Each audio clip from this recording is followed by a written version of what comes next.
I'm joined here by the man of the moment, Matthias Bluebaum. Hello, Matthias. Thank you so much for doing this interview. Yeah, hi Saga. Thanks a lot for inviting me. I've seen like so many Chase India interviews like this, so it's like also very nice to like once be part of it. Well, you have done something truly extraordinary, Matthias. You finished runners up at the FIDE Grand Swiss. Uh, but not just that, you made it to the FIDE candidates. It's been uh, 4 days since the event got over. How's the feeling now? I think it must have all sunk in by now. How are you feeling? Yeah, by now it really started to sink in that yeah, like the first days it was still sometimes like I was thinking, wait, I'm actually going to play in the candidates. It's a bit surreal. Like it's of course I didn't expect this success at all, and I'm extremely happy like the tournament went so well, and also I managed to finish it well. Like I mean, very often you do like well in such a tournament, then at one round you lose and basically you suddenly you don't qualify and you still play a good tournament, but somehow this tournament just everything worked out well, and yeah, I'm very, very happy. And this candidates playing it, you know, I don't know, did you think about it before coming to Grand Swiss, and now that you've qualified, have you already begun thinking about it?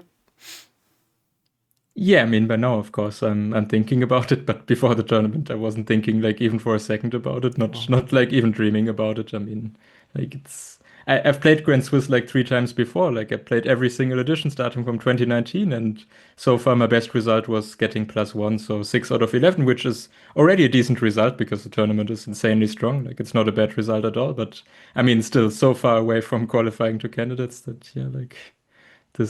Yeah, this was quite unexpected, but yeah, of course, now I'll have to like see what's going to happen, see how I spend the next month before the candidates and how I manage to prepare the best way. It's like yeah, once in a lifetime chance most likely for me. So I just don't want to have any regrets. So I want to prepare the best way I can. I'll of course be an underdog at the candidates, but I just want to give it my best and see what happens. Yeah, it'll be a lot of fun to see you in action there. I want to go through your games that you've played. Maybe look at a few of the critical moments from your encounters. But before we go there, I just wanted to know: is there are there few people who actually helped you? I saw your interview on Chess Base India with my team member, and they said you have had no coach, no second. Yeah, it was all like one man army for you. Yeah, I mean, for this tournament, I didn't have any help Wow. apart from like preparing myself. I mean, it's also what I'm used to. I basically never had a second. I mean, at like team events, like national team events, we have like Jan Gustafsson as our national coach, but he's there for team events. I mean, I guess technically, if I would have written him a message at some point, like asking for opening advice, he would probably have responded. But actually, I normally quite enjoy like doing it myself and clicking through stuff and also seeing like yeah, just clicking through the lines. It also helps me like to understand it a bit more myself. And yeah, it worked out really well. Well, I guess for the candidates, you might need a team. Yeah, doing it alone would be like, like it would be the only one in chess history who did that. Maybe it would be very unique.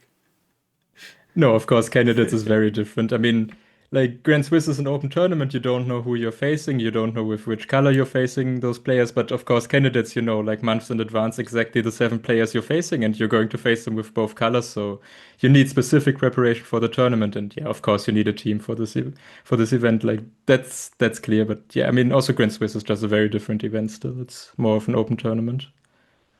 Right. Well, let's get go to the first game. There were some Hmm? very interesting parallels drawn between you and Vidit, who won in 2023, because you also started off a bit slow. He lost his first round. You drew your first two Hmm. rounds. You faced Alexander Predke in round one, and there was this nice little move h3 here. Was that like some kind of a side preparation, yeah, in this line? Yeah, it's a very modern sideline. I mean, nowadays you basically just try any move to just like hope to get the opponent out of preparation. to be honest, for this game, I didn't fully expect him to play Semislav, and I already played H3 once before, so it wasn't like a great surprise, and it didn't work out at all because he already saw my game. It was like from last year, and he basically knew everything, and then he also played the safest way possible with black. Like he just knew the line very well, and basically just didn't get any chance, and game was very dry. So what he did was like very accurate, yeah, here. Just Yeah, this b5 and b4 is, I mean, it's not like bishop b7 instead of b4 is a bad move, but then you play e4, e5, and then h3 is a very useful move, and you more or less transpose to some main lines. I mean e4 and then e5 for black. But yeah, b4 okay. is a very concrete move, and no, yeah, I meant bishop b7 instead of b4, and Bishop then b7, white plays e4, e4, black plays e5. e5. Right. And this is Yeah, useful. and h3 such a is kind useful. of yeah, because you usually take twice on e5, then put bishop on e3, and like g4 square is already covered, and it has some sense. But of course, black is also not worse here if he knows a bit of stuff. But yeah, what he did is extremely clean. He played this b4, takes, bishop b7, knight d2, and here is like a nice little move, bishop a6, which I mean you probably better know with black because otherwise it's a bit counterintuitive to play first bishop b7 and then bishop a6.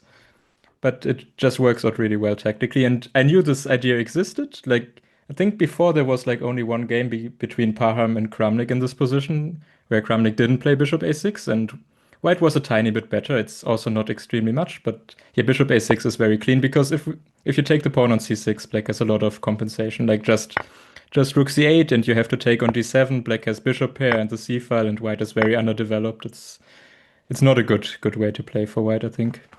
Right. And in a way, like when your opponent plays bishop b7 and bishop a6 with 142 or 143 on the clock, it's never a pleasant feeling.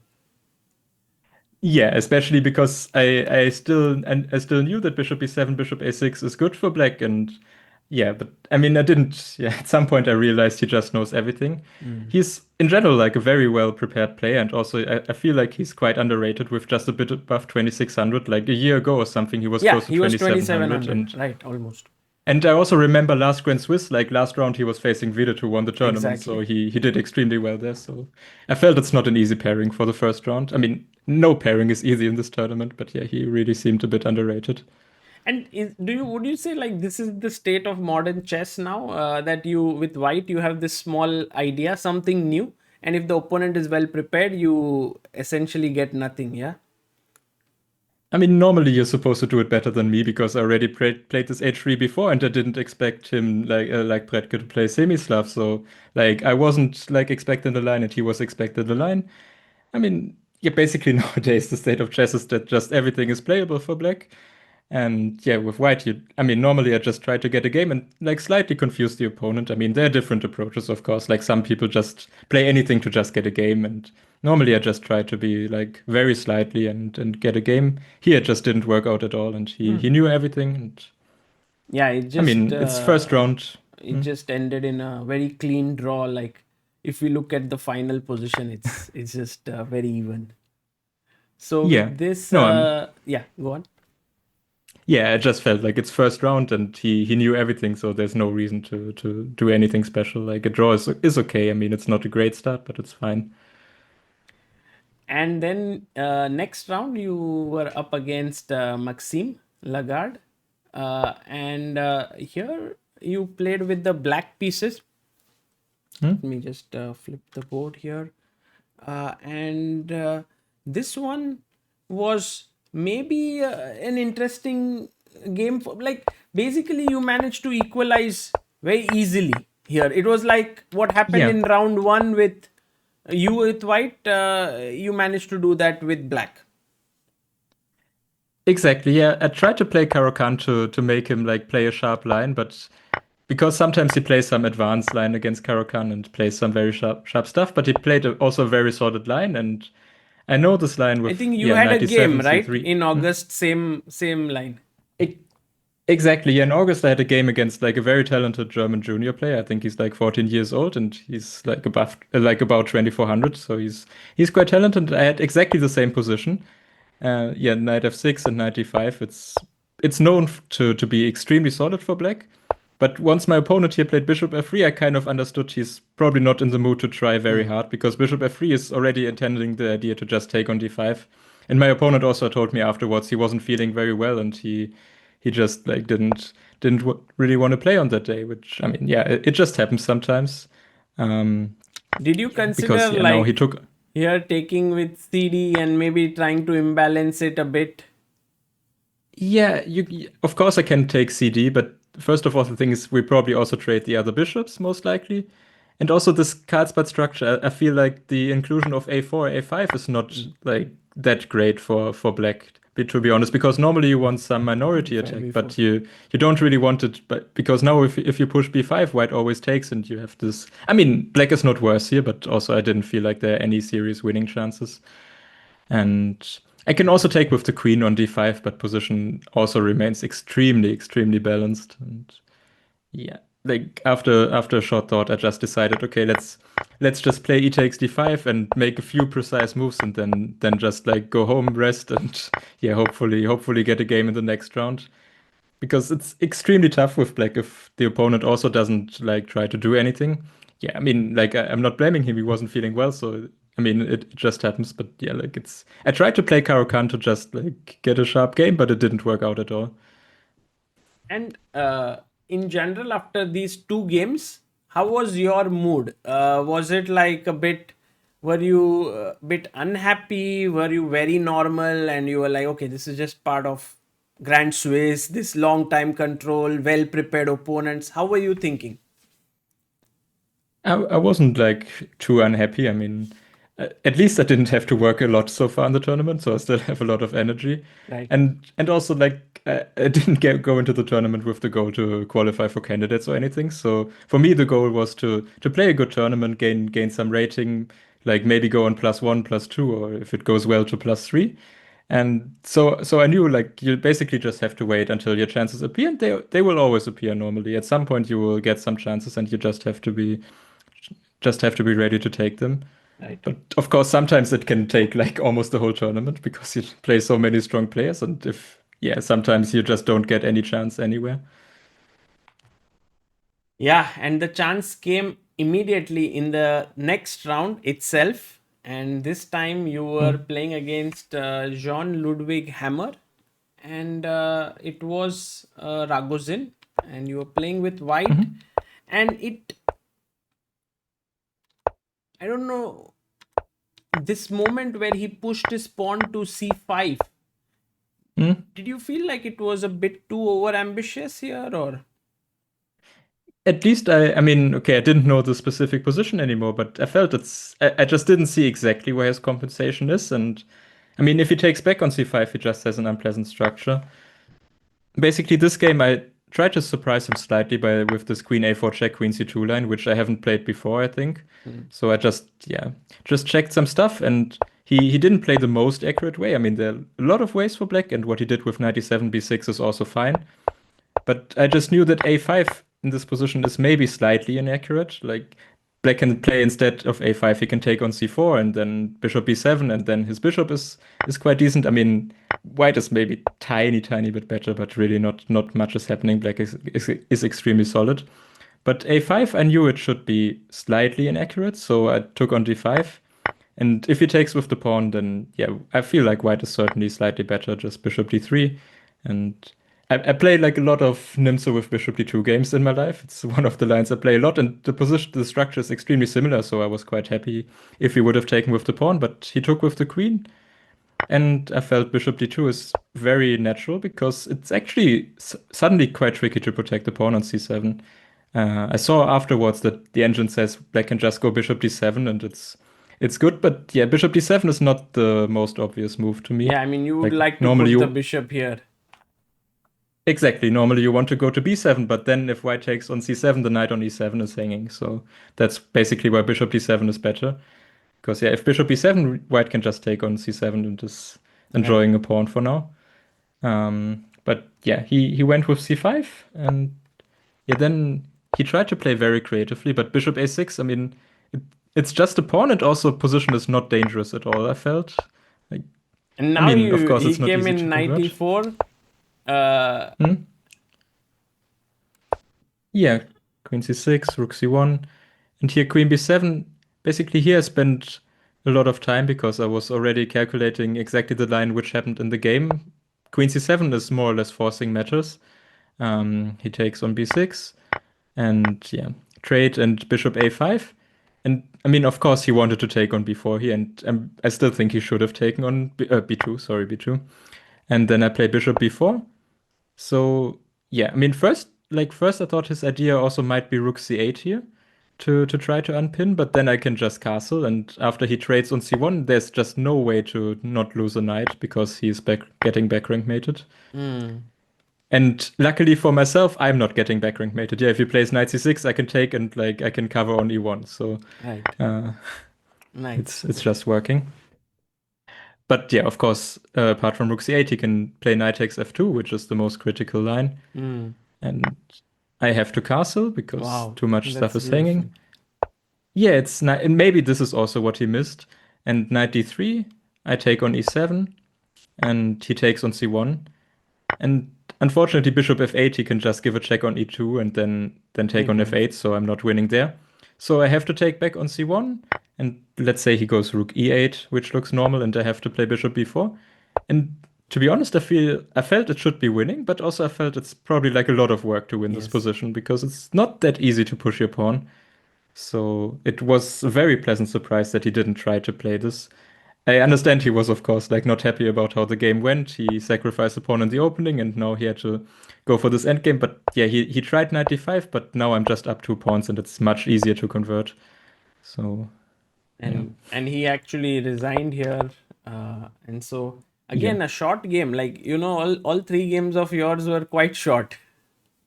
yeah. Like it was a very pleasant win, and also it was very pleasant for me that he didn't go for this line with knight takes f2 because then game might take a few more hours.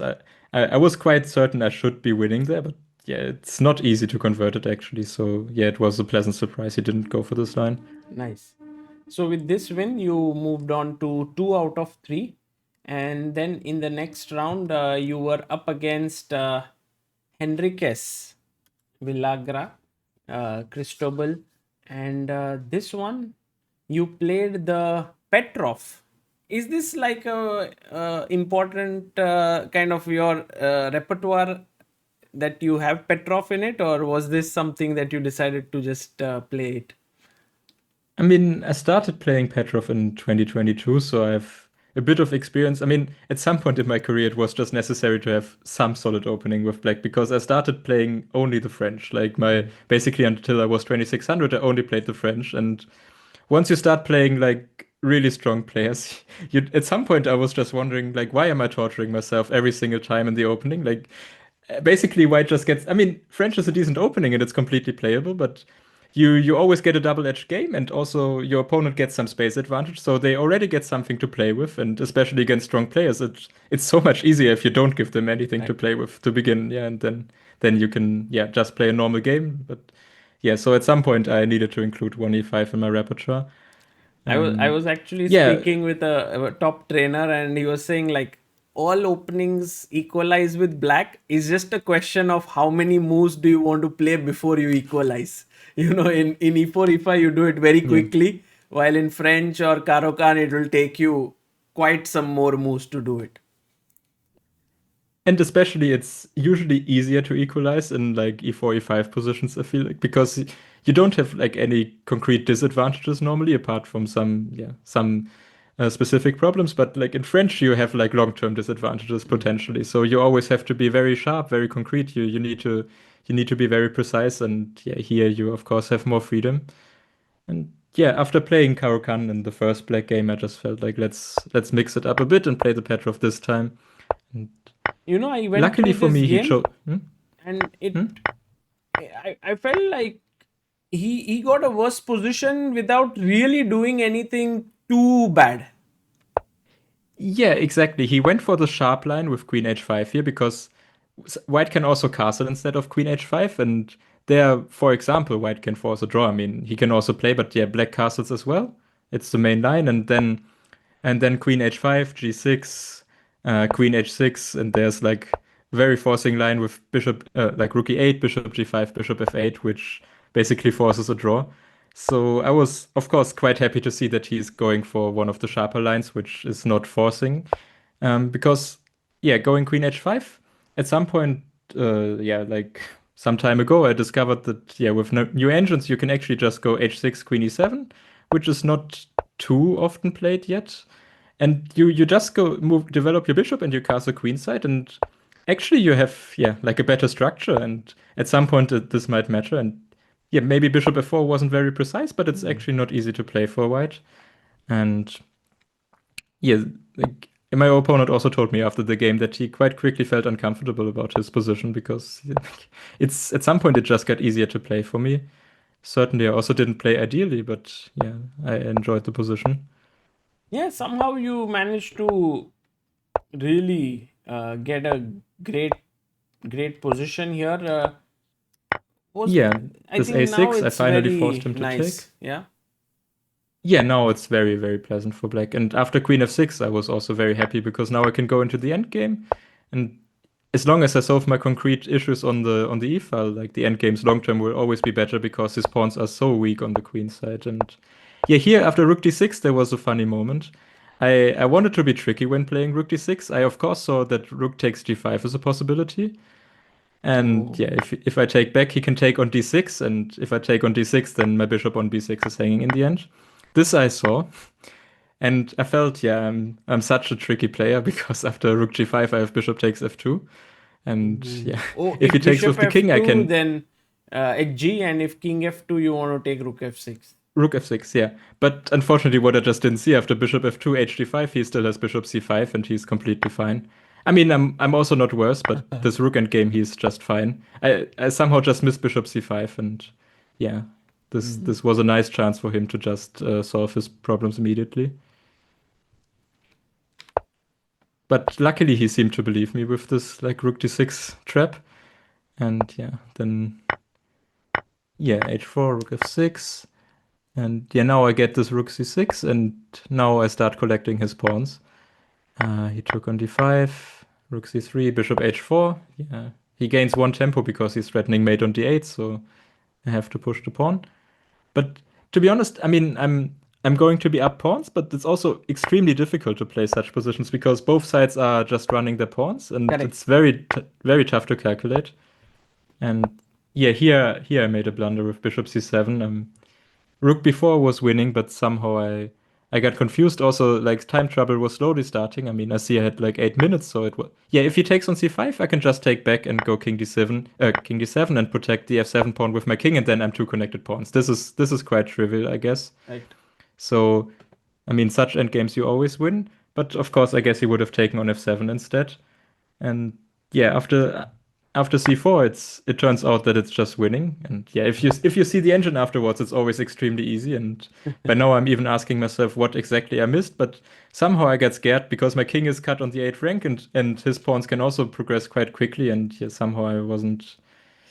Somehow I miscalculated here. I'm pretty sure. I'm not even sure what exactly I saw here, but um, in the end, I decided to play bishop c7, which also forces him to take on f7 because I'm threatening rook f4. So he took c4, and yeah, but this, yeah, this is now a much better version for him.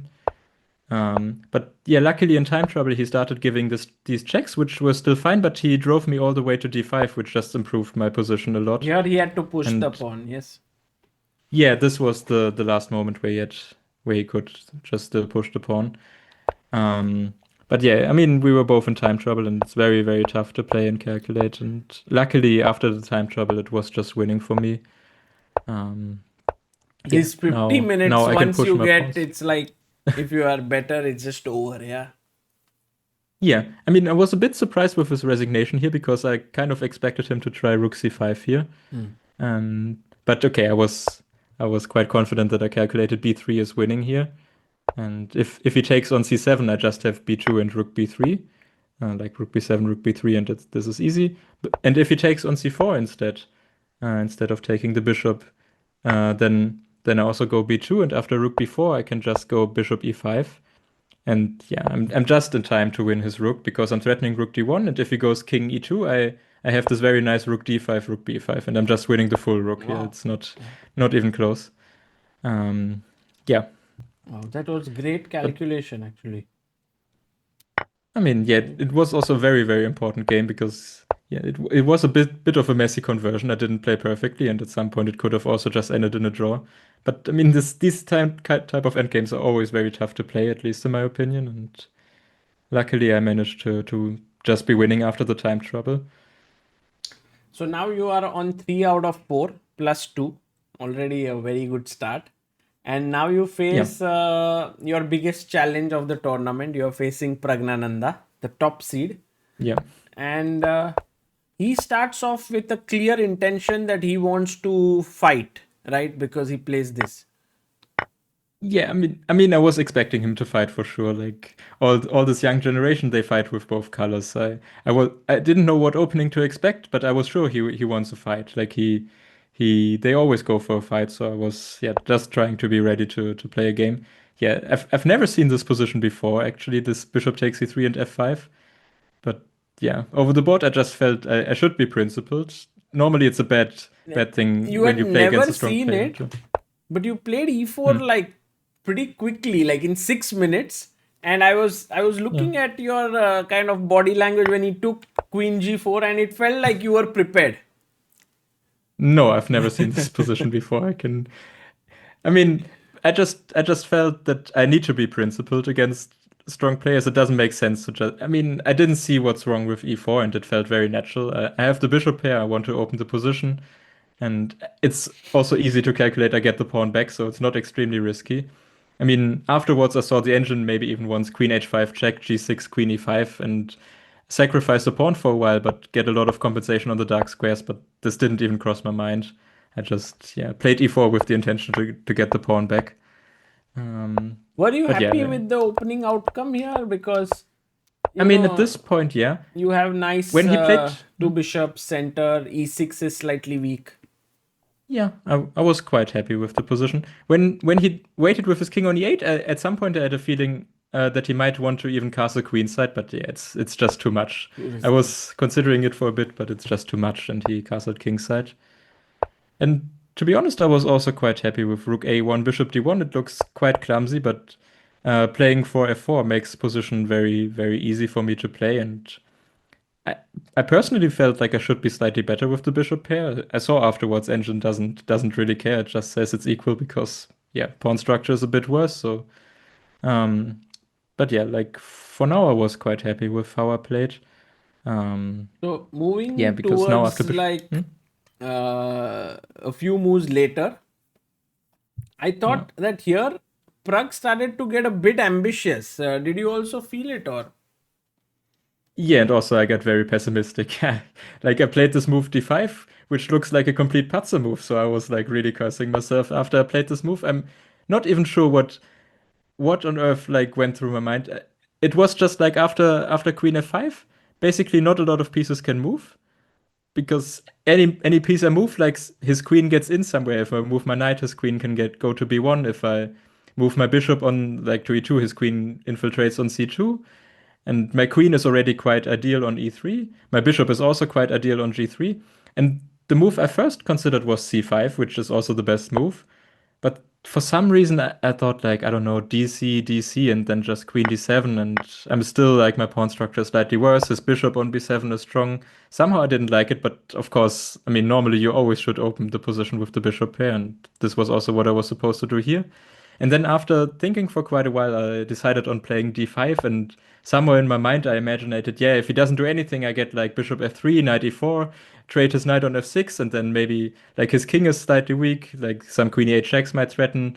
Maybe I can regroup my bishop to d4. But like he just played bishop a6, and I immediately understood like I'm such an idiot for playing d5. Like it's positionally extremely bad. And I know it myself, and yeah, I was very unhappy at this moment. And if he would have played Queen C2 instead of knight e5, I was really worried actually, uh, because all my pieces are kind of stuck, and it's very, very unpleasant to play. I was super happy to see knight e5 because then it gets forcing. I mean, here I have this, yeah, takes and knight f3, and yeah, I thought I'm just more or less surviving. At this point, I was just in survival mode because I was unhappy with how I played. So yeah, he went for this endgame. Bishop, yeah, takes on c3, bishop d3. And yeah, he played this b5, which I haven't seen from afar. And then yeah, I thought I have to go c5 because cb is very unpleasant endgame. And yeah, this knight c6. And yeah, I just expected him to play some move like knight c3, knight takes a7, and then he's trying to bring his king with king f7. And I still wasn't fully sure how I'm supposed to play because his king is quite quick getting back. I mean, it's fine for me. I just bring my knight back to c6, and I should be surviving. Also, his h7 pawn is hanging, so he probably needs to waste the tempo at some point on that. So it should all be fine, but I was still slightly worried because I have to make a few more moves in time pressure. And when he took here and you played c6, did you already feel like you are winning, or how was it? Yeah, I mean this I saw when I played c5 that he can't trap my knight. I wanted to make sure that he can't trap my knight, so I saw like because first of all, I of course also thought about bishop b7 and c6, but I saw bishop e4 and I thought, wait, he just can't protect the pawn. Yeah, I'm threatening bishop takes d5, and it's quite simple. He just can't protect. So I thought, okay, this is nice. And then he played bishop b7, and I was already like, but what is his idea after knight takes a7? If not c6, then bishop b7 is kind of a strange move because I mean, it's still fine for black objectively, If but you go bishop knight e7 already f4 and was. stuff, yeah. Yeah, but yeah, already why would you do that? Yeah, white can at least take on b5 and then has the a pawn, which is a passer. It's still a draw for black, but I mean, it wasn't necessary to be even worse with black. So I understood that maybe his idea is c6, but of course yeah, after he played it, and I was still a bit scared that I might miss something basic here. But bishop e4 is so simple to calculate, and there's nothing to miss. So yeah, So the main threat is to suddenly I'm take just a pawn up. and just queen here. So Exactly, yeah. He has to move his knight, and they're just, yeah, not a lot of squares, and he has to give up a pawn.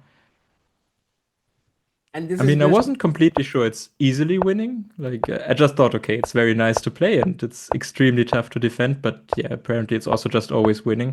He defended well, g6, h6, like he posed some problems, and I'm very happy I found this knight c2, king f3, because it's not, let's say, not the yeah, most obvious route. Like, to get the knight to first e3, you. right? Hmm? Yeah, exactly. Because first, I mean, everybody would think about knight e6 check. It's like the most active looking. And but the problem is after king c4, knight f4, which looks like yeah, double attack on knight and pawn. It's very nice, but he goes knight f6 check, and my king doesn't have a square to prevent g5, and then he trades one pawn, and yeah, I just did never wanted to allow trade of pawns. So So yeah, you I'm went quite back, happy that yeah. and I Yeah, he think has to go for my a pawn. He can't do anything else, and now his knight is getting stuck on a really poor square. Yeah, and this king e6 was a nice finish, and also it's kind of easy to calculate, and it's just yeah, very clean. so nice because here you take and then the h pawn just queens ahead. Yeah, exactly. Wow. I mean, So I calculated this pawn in game like a billion times just to make sure I'm not missing it by a tempo that his king like is too quick to get to g2, but yeah, I mean it's kind of trivial to calculate at this point. well, you did beat Pragg, who is like one of the best players in the world, and with that, I think you also moved to 4 out of 5. A pity that Yeah. Parham was on fire, so at that point you couldn't get the sole lead yet. But this must have been a huge confidence booster for you, right, in this journey of Grand Swiss, this game.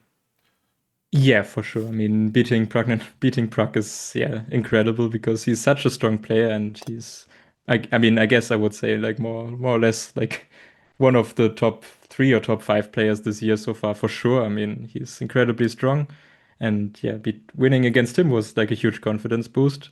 And also it wasn't even like yeah like I just got a bit lucky that he blundered with c6, but yeah, I mean of course I'm taking it, and I'm happy with the conversion afterwards. Right. And so we move to the next game. This one with Abhimanyu Mishra. And this one was Grunfeld. Till Yeah. what point was it all preparation for you? I mean, the thing is, I didn't fully expect him to play Grunfeld. He always used to play the semi-Slav, And also in this tournament, in the first black game, he played the semi-Slav, and this was his second black game, if I remember correctly. So I just didn't expect this opening to appear. I knew all this bishop h6, rook d1. Oh, it's It's a theory, yes. very it's theory, but of course it's a sideline. But he just also knew everything. Yeah, queen e7, castles, rook a8, and the most embarrassing thing is, I vaguely recalled in my mind. I mean, I didn't check it before the game, so I wasn't confident. But in my mind, I recalled that bishop b5 was a top engine move, and it actually is. I mean, I guess black is still fine, and I didn't quite like that white. Like if he takes on d1, I take back with my rook. Let's say queen f6, I have to play something like f3, and I didn't just like positionally weakening all my dark squares. But on the other hand, it's kind of fine for white. The most embarrassing thing is I just had some vague recollections about this position, and I vaguely recalled bishop b5 should be the best move. But then I started thinking here because I mean, yeah, you don't want to rely on some vague recollection of in your memory. And I also recalled there was a game already in this position. I mean, before bishop b5, and somehow I also remembered. Yeah, somehow White managed to trade his light squared bishop for the knight, and I was constantly wondering, like, how on earth did he do that? And okay, at some point I just thought, okay, e5 looks extremely natural positionally. I want to fix his pawn on e6. And I just blundered knight c4, which is, I mean, the only good move for him. And also, it's exactly the move how in the other game, like this bishop got traded for the knight. So I was like kind of frustrated that I didn't even see this move. And I knew that in a game that happened before, like this trade happened, and I just couldn't recall how. Yeah, and after knight c4, yeah, my opponent actually understood the position better than me, to be honest. Like after the game, we were discussing a bit, and he said he was mostly afraid of f4 in this position instead of h4. And somehow I didn't fully believe in my chances because, yeah, first of all, I was afraid that he just goes rook fd8 and gets the d file and gets quite some activity. But what I didn't even realize, I can just play rook de1, like give him the d file. But then I just go knight g3, knight e4, and actually his position gets very dangerous. And I just completely missed the fact that I can just give him the d file and he can't do anything immediately here.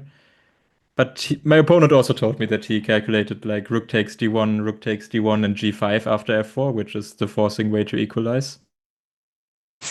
He calculates extremely well, and I mean, yeah, after f4, just immediately rook takes d1, not rook fd8 is the most precise way. And then g5, which looks a bit risky on the first glance, but black is just in time, and yeah, Right. everything gets traded down. But yeah, I decided on h4. But yeah, like nothing too much happening. And yeah, bishop d2, I felt knight d4 is very principled, but it's also, of course, not a lot is going on. Like just heavy pieces on the board, and I mean, very, very slight structural advantage for white. But yeah, I already understood where the game is headed. But yeah, I mean, I wasn't too unhappy. I was on +3, so a draw against Mishra was fine. He was well prepared, and yeah, I missed this knight c4, and I was already not extremely happy. Yeah, I think in general also Abhimanyu was playing incredible chess, yeah, like in this tournament, and he has this kind of streak of what 65 plus games unbeaten. Yeah, he seems like he made a huge jump. I mean, he was always a very huge talent, but now seems like at this tournament he really made a big jump. Like I felt like he was stuck a bit at like early 2600s for a while, but now he just fully showed his potential. Yeah, he's incredibly strong. And yeah, Amazing. So he at he this played very well against me. right at this point you were on 3.5 out of 5, and then in Yeah. the sixth round you faced another top Indian player, Arjun Erigaisi. And how did you look at this one? You are black. You're doing quite well in the tournament. I mean, yeah, of course, I understand Arjun is an incredibly strong player, and also last year in 2024 in the Stepan Evagin Memorial, I lost quite a painful game against with Black against Arjun because I just didn't get out of the opening. I just got a bad position out of the opening, and he just completely crushed me. So, I mean, before this game there was a rest day, but to be honest, even with a rest day, like Arjun just plays every single opening that exists, so I just couldn't really understand what's going to happen. But luckily, I checked this DC4 C6 line, which is a small side line, so I was a bit prepared. Um, Yeah, and to be honest, like my main approach for this game was just being solid because I mean I understand like he's playing with white against me. He of course like clearly wants to win this game, so he'll create chances for sure. Um, yeah, here after b4, to be honest, I calculated for quite a while knight takes d5, but at the same point I understand it's not really his style unless it's really working. Like cd5, first it looks completely fine for black, but there's queen b5, double attack on bishop and pawn, and it's getting very concrete. I think queen c8 is the only move I can play here. And yeah, let's say rook fc1. I'm not sure which rook goes to c1. Bishop a6, queen a5, and I'm just in time that everything holds. Queen a5, queen b7, and rook c7, queen b5. And but I mean, I had to spend quite a lot of time because I had to make sure this all works because it looks a bit shaky. On the other hand, structurally, I'm doing extremely well. So like as soon as I can kick his rook out, I'm doing well. But Right. yeah, after I played before, he kind of blitzed out knight e4, so I wasted a bit of time. Yeah, But but once you yeah, I got just got to this push c5 c5. break, I think it's all very clear. Like all your look at your pieces, they're Yeah. so well placed. No, I mean, yeah, I don't have any issues at all. And I even understood that after, like, when I take with the queen on c5 after knight c5, there's just no way on earth he's going to take on c5 with the queen and just like trade pieces. Like, it's just not his style. So yeah, I was already expecting some queen b3. But yeah, I mean, black of course has no worries at all. Like, black should be slightly better, probably even. Right. Yeah, queen b5. He took queen f3. I mean, yeah, he's just moving around his queen, but like all my pieces are solid and everything's it's fine. I mean, I probably also didn't play the most precise way, but rook c7 felt quite natural. I want to protect my bishop to get ready to challenge his queen. He provoked h5. Yeah, makes sense. And then went queen d4. And yeah, I played queen d8. I guess rook d7 immediately was better, but to be honest, at this point I hadn't seen it. I was mainly looking at bishop f6 here. And but then yeah, I didn't after bishop f6, I just didn't see exactly what I'm doing after queen takes a7. It looks risky because there are some like some moves with the bishop I can make, but there's nothing special I can do. And I spent quite a bit of time here. And yeah, then in the end I decided not to play bishop f6 and thought queen d8 is very solid. And I expected he should go knight e4 instead of h4. But yeah, then after rook d7, he spent 10 minutes actually, and then he took on a7. I'm really not sure what exactly he blundered.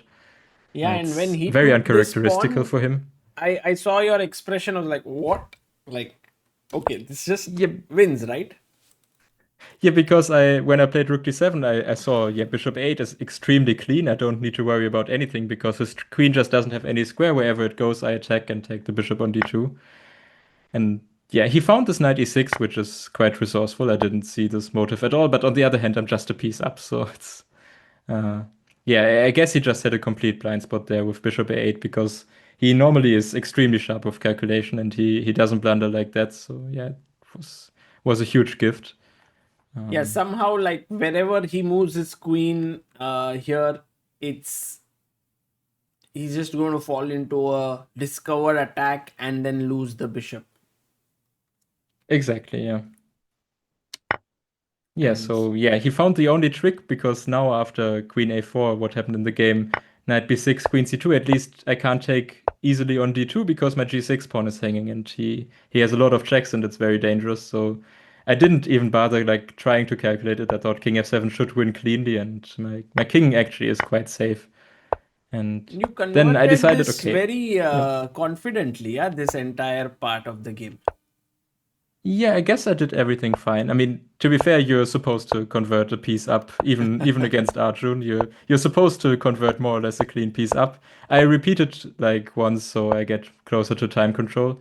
And yeah, after Bishop E3, I saw his idea after Queen D6 has to be G4. I mean, if he plays slowly, there's no way he can ever save this. So G4 was very principled. But yeah, I'm just in time with Knight E3 and Bishop H4, and all checking squares on the F file are covered. So it's not extremely risky. And also, I'm threatening Queen G3, so he has to waste the tempo on that.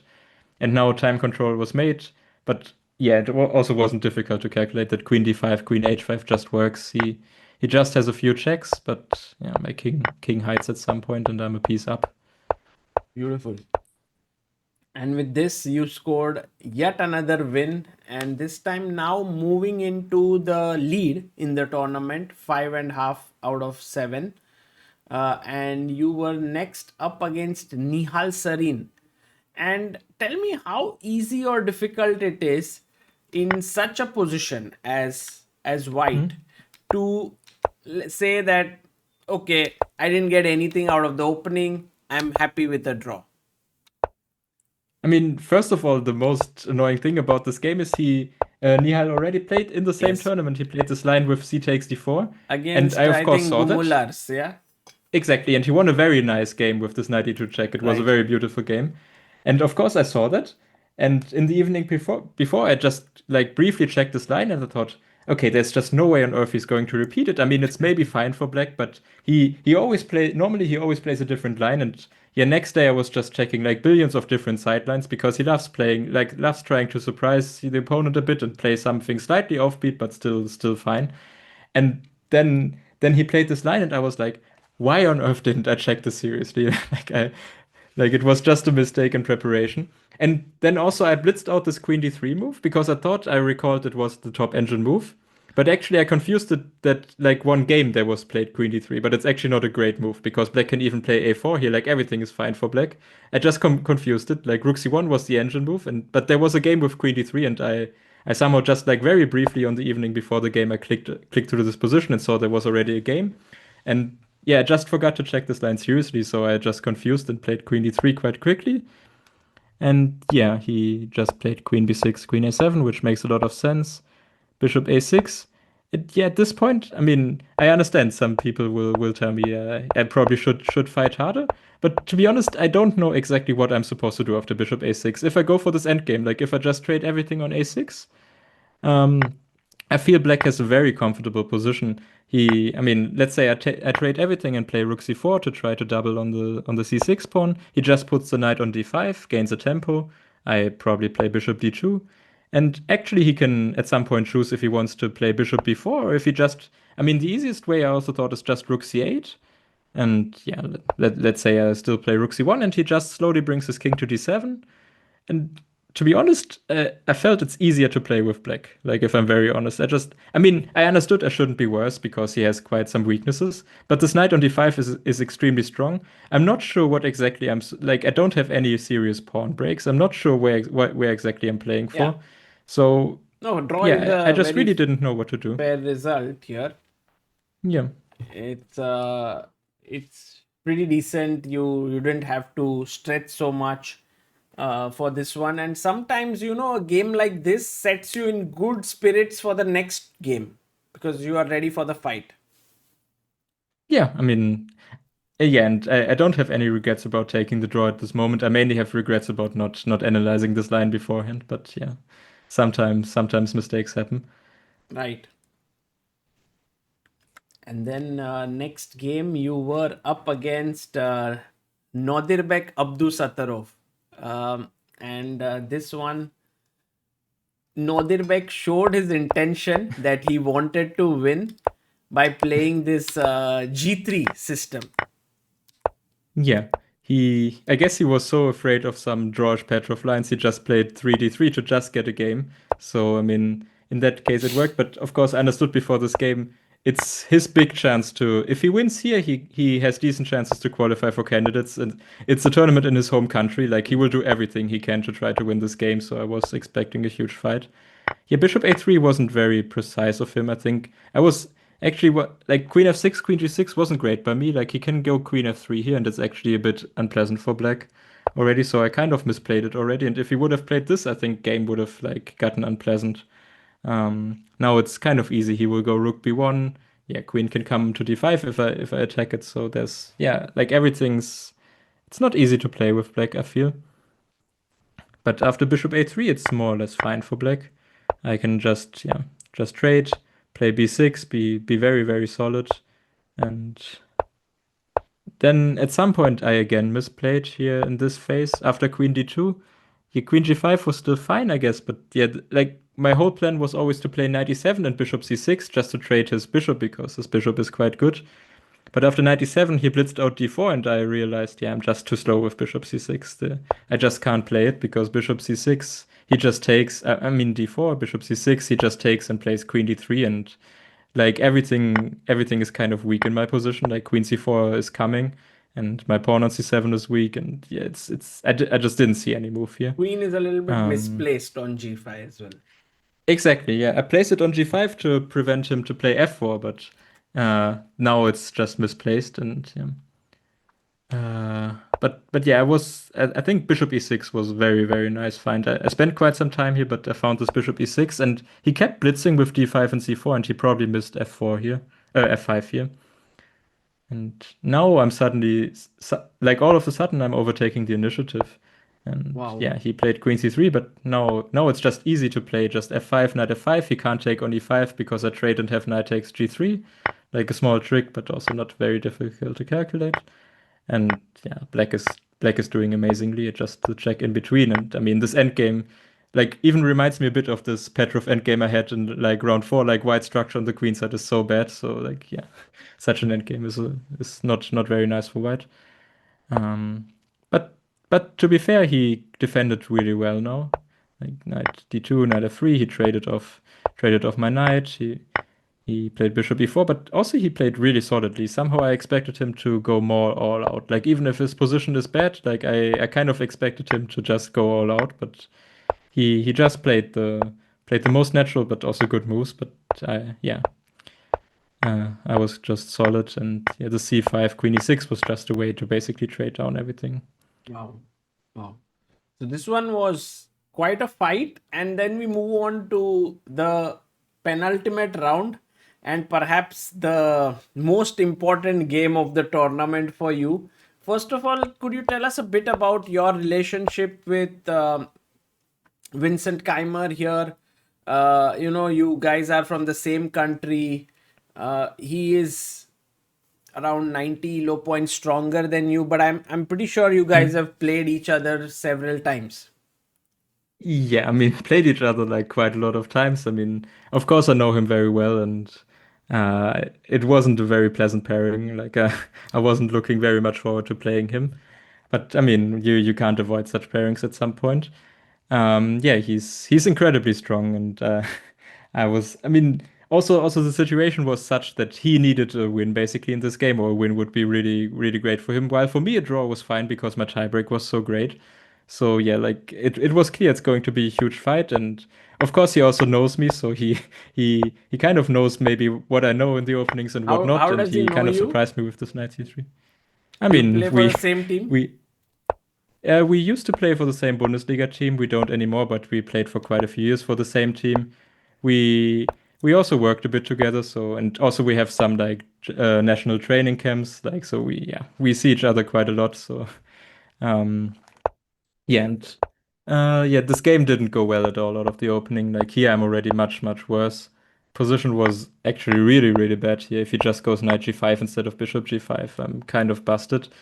But yeah, he didn't like it that I take on g5 and play f5, which, like, it was my idea, but position is just lost objectively already. It's so bad. Why would you say this position is so bad? I mean, he has bishop pair, he has the a file, he just has everything. I mean, okay, let's say he trades queens. Like, trades queens and plays bishop e3. I most likely have to weaken myself with c4, which is like another small weakness, but there's no other way to protect the pawn. And I mean, like, I just have a lot of holes in my position. It's not, it just doesn't look good. Yeah. Right. I mean, he has the bishop pair, he has more space, and he has the a file, and yeah, like, things. I mean, still, it's not easy to break through. I mean, my position is still kind of solid, but yeah, it's really not great. And I was actually a bit relieved when he played bishop g5 because position might still be bad, but at least I can trade queens and not give the bishop pair. True. With f6. And then Yeah, when the queens got traded here, did you feel your position has now become a bit more defensible? yeah, at this point I was getting a bit more happy. And especially after knight f7, I think bishop e3 was very inaccurate because he stops like attacking the e6 pawn. If he goes to c1 or something, I still need to waste some time. But he played bishop e3, and I was in time to play rook a8. Uh, and yeah, after rook a8, he was Ah. spending a lot of time, and I thought I should actually be completely fine. And I mean, I completely understood I'm fine here. But okay, he found one last like slight twist with this 94, and after takes just rook a1, not taking immediately on c5 because it's kind of easy for me. He played this rook a1, and I wanted to just play 96. It was my first intention. It's also the most natural move. But for some reason, like the idea of rook a7, knight e4, rook e7 spooked me a little bit. Like there is some small mating pattern with some bishop h6, and it was a little bit scary, but it's just not working at all. Like for example, I can play king g8 here. It's fine.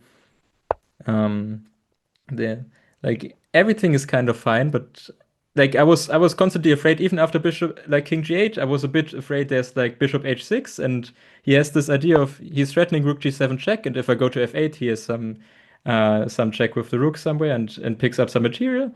And if I go to h8, he has rook f7, rook f8 mate coming. So I was a bit afraid of this motive, but bishop h6 doesn't work at all. Like every move works for black.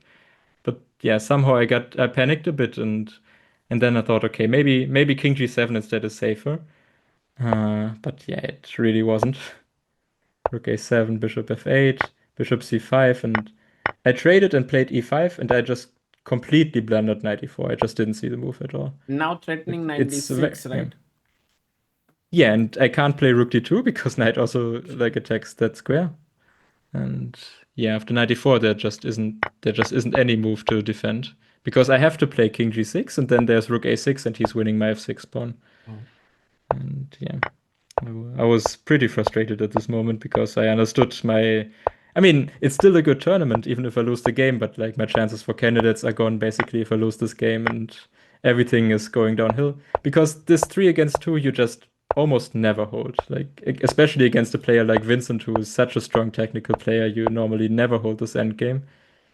And yeah, it's And it's then a still a bit insane for me. miracle happened, and I Yeah. think I just want to show our viewers this moment where Vincent was so upset because here after rook at 7, you were just ready and you pounced on to.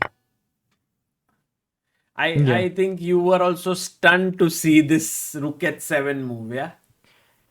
I mean, after he played knight c3 and rook b7 check, I saw, wait a second, if he actually goes rook h7, I have this small trap. I already saw it. But since I really don't have a good poker face, I was standing up from the board and just like walking around because I just did. I mean, I didn't have very high expectations because normally at this point, normally like a player like Vincent, at least at this point, he would see this tactic and then like do something else. I mean, any move is still just completely winning. But yeah, like then I got returned to the board. I saw rook h7, and okay, I just yeah, I didn't see any issue with knight g3, and the worst part for Vincent is it's just a draw immediately. He can't even try anything because normally if you blunder in such an endgame, it's still unpleasant to defend. You still have some hopes, but this rook endgame is just such a dead draw. It's very easy to defend, and yeah, it's very unfortunate for Vincent because if he would have won this game, he basically had like extremely good chances to be in candidates already. Yeah, in a way, I mean, he would be kind of kicking himself because he had done almost all of the things right. And then after this game, I heard your interview, and you were also, uh, it's quite an interesting interview that you did, where you were like, I didn't play so well. And then Charlize, she asked you like, not giving up is a good skill there, and you were like, no, I had given up already. I mean, I just didn't have any hopes that I can ever. I mean, of course, you continue playing this position because you're only down one pawn and your opponent still needs to show some technique. But knowing Vincent, I just basically didn't have any expectations. I mean, almost like any 2700 player, you just. I feel it's definitely below 1% chance of saving this game. And yeah, like you just need a miracle basically, which happened in this game. But yeah, it's incredibly lucky. And so at this point, going into the last round, you were on the top board against Alireza Firuza. how did you approach this game? Because everyone was kind of crunching the numbers, doing these permutation combinations, like who, if this happens here, this happens here, and there were scenarios that if you draw, and if Arjun wins, and I think if uh, Anish or Hans wins, then you wouldn't make it, right, if you draw your game. So how did you approach this game? Yes, exactly. And also there was Mishra actually still in contention. Yes. I mean, he was black against Vidit, which is of course not an easy pairing, but if he would have technically won this game, he would have also had a better tiebreak than me, in case I make a draw. I mean, to be honest, I kind of understood I have a better tiebreak than Alireza before this game, and of course, I understood he will just be desperate to play for a win with black because a draw. I mean, for me, it's still decent chances if some results go well, but for him, everything has to go well in case he draws if he still wants to qualify. Like there was a chance, of course, even with a draw he can qualify, but it's very unlikely. So yeah, I wasn't surprised to see something like the Dutch. I basically expected Dutch or King's Indian Wow. because yeah, both openings he could play. But yeah, he decided on the Dutch, and my approach was basically like it was kind of easy for me because my approach basically was just to be solid. Like a draw is good chances, and also if I play solidly, it's like how it's like the toughest for Alireza because he desperately needs to create chances. So I mean, I also had some small hopes that he would just go crazy in this game and might even like just also blunder and give me chances to win the game. But But he actually played he really didn't well do this that. part. Yeah. No, he played this part pretty well, but the problem for him is like position is extremely dry and yeah. But at this point after bishop c4 I kind of relaxed a bit because I thought okay, I get this e4 pawn back. His pawn structure is worse than mine. His king is slightly open and weak. Like there's just no way on earth I can ever be worse here. But then I just made a few moves and I started panicking. Like yeah, he played rook f7 and I immediately wanted to get back my pawn. But after knight f4, I was starting to struggle a bit. This open f file and this knight on f4 is kind of unpleasant. And here after rook f5 was really the moment where I panicked the most. Yeah, it was not Because easy actually. all his pieces on the f file, and he's already threatening knight takes g2 because knight is hanging. So, but yeah, I was very happy to find this rook b3 queen b4, and now I can trade queens after knight g2. Wow. Okay, this Yeah, is so. brilliant defense because, I mean, if you take here, it looks a bit risky, no? Yeah, I mean, I saw maybe this is also working. Like now I can probably take on b6 and I'm not getting mated immediately, but I was so scared to blunder something here. Like my king is weak. And I understood also trading knights, of course, in some way increases drawing chances because heavy piece endgames have a huge drawing margin. But also I was scared to blunder some mates, so I prefer to just trade queens and leave knights on the board. But still, it was actually tricky. I mean, like on the first glance, it looks so nice because I get my knight to d4 and I have this a passer. But still, it was quite tricky actually here. Yeah, a6 was. I mean, instead of a6, like I was really hoping that I could make rook a1 work.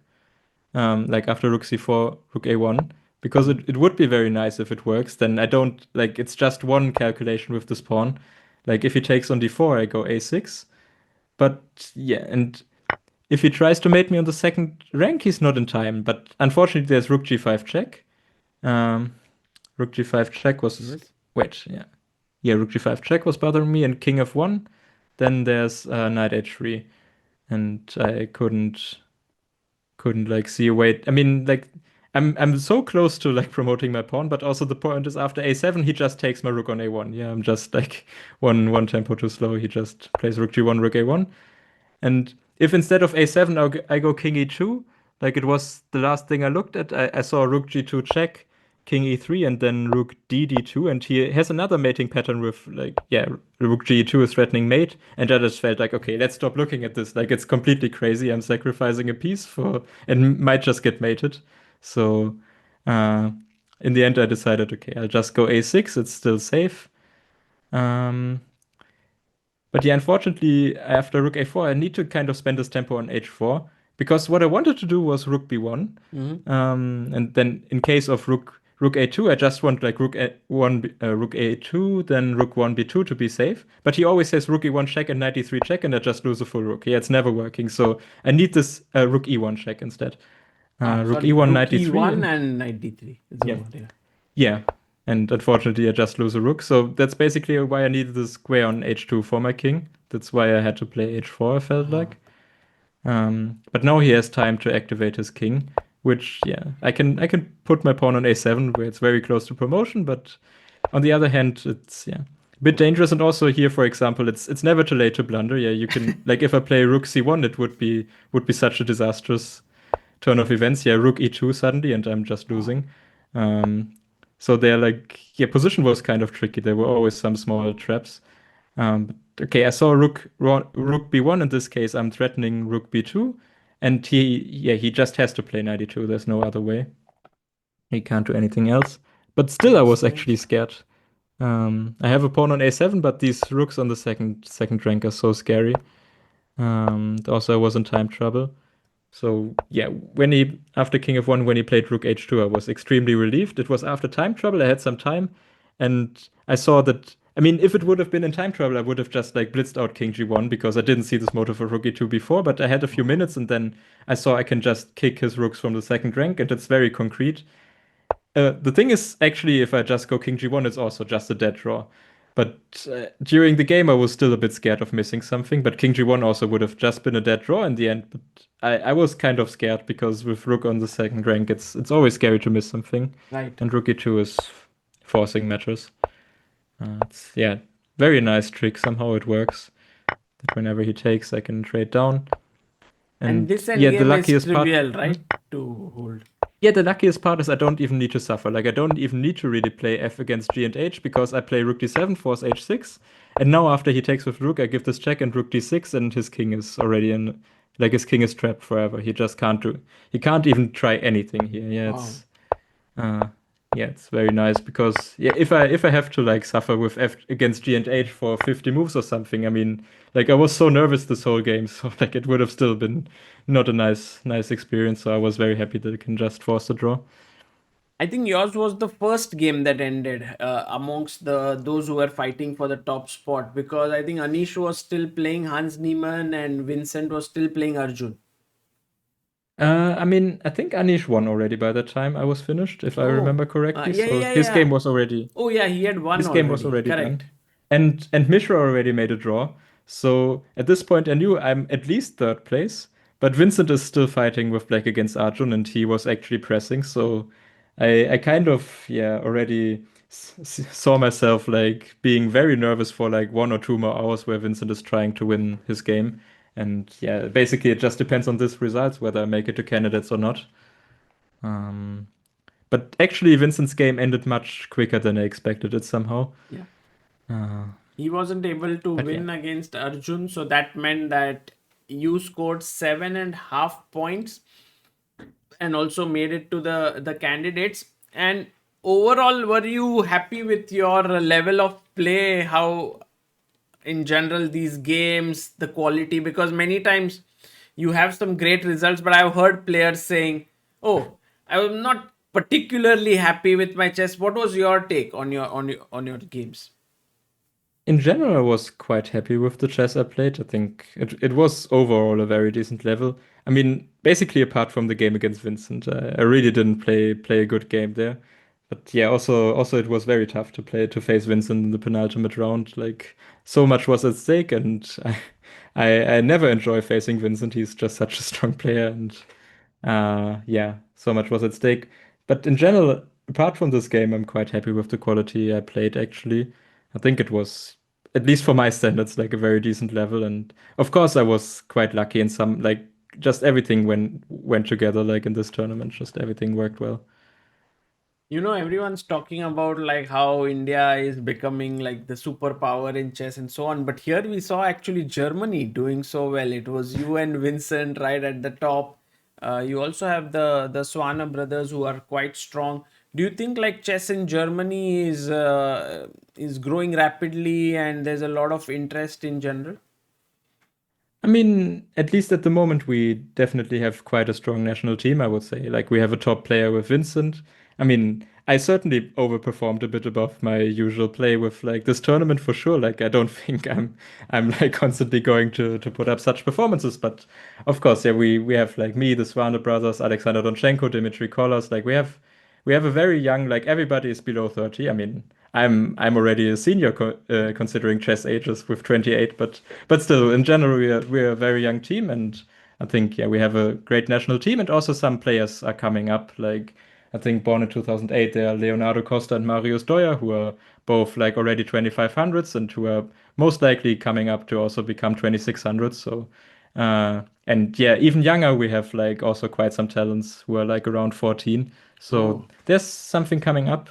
And I mean, not nothing compared to India for sure. Like we're not even close in that regard, but still, yeah, for now we have a good team. Well, who knows? Maybe with you in the candidates, maybe Vincent winning a spot in the World Cup, and then both of you playing the candidates would be big, big news for German chess. How was the mood back home when you returned? Were there celebrations, or how, was it all calm? How was it? I mean, no real celebrations. I mean, I was like the tournament was super exhausting. I just basically wanted to rest after returning.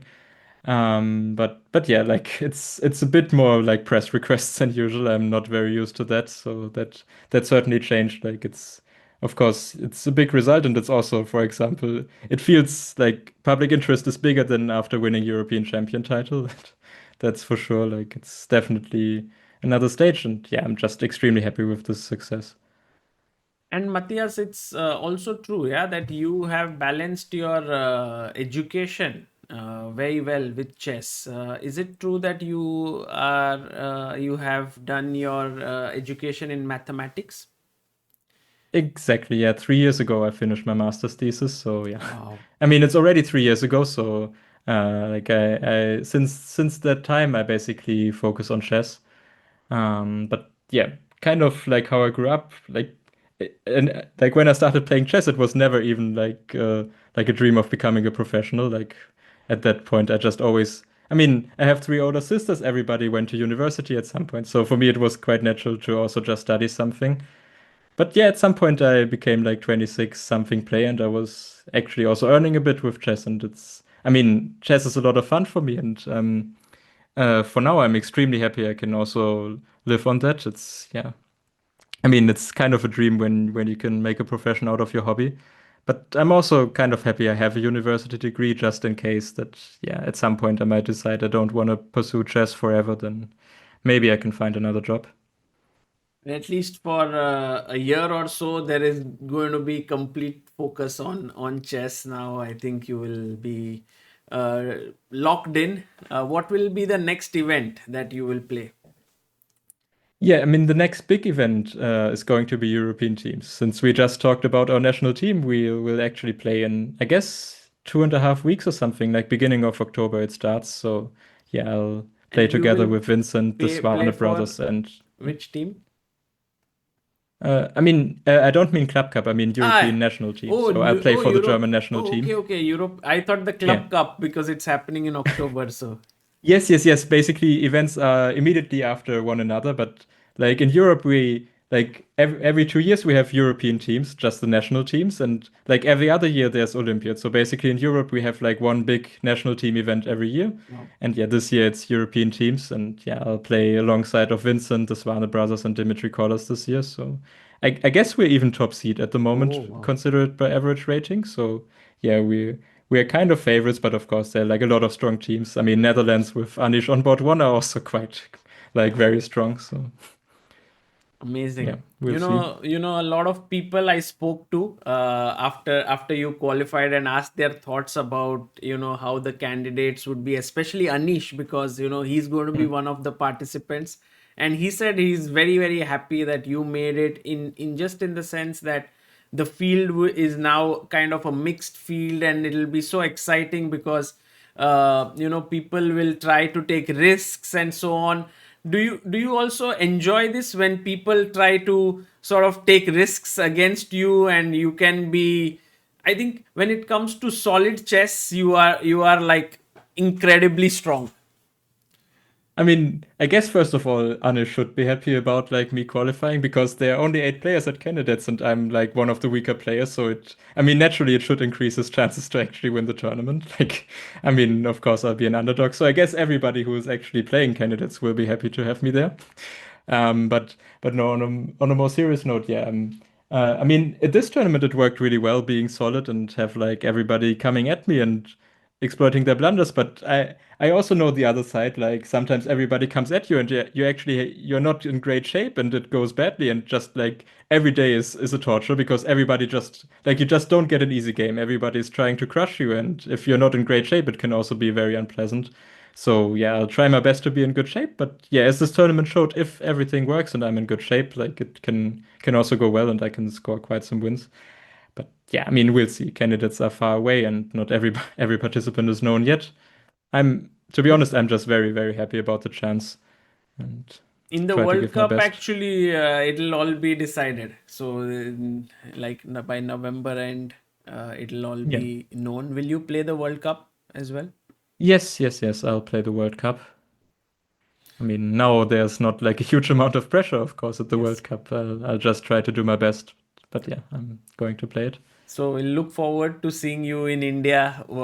At that point, Matthias, thank you for making time for this one. Thank you for showing your analysis and also your thoughts about, all these games. It was really, really a lot of fun to do this. Sure. Thanks for having me here.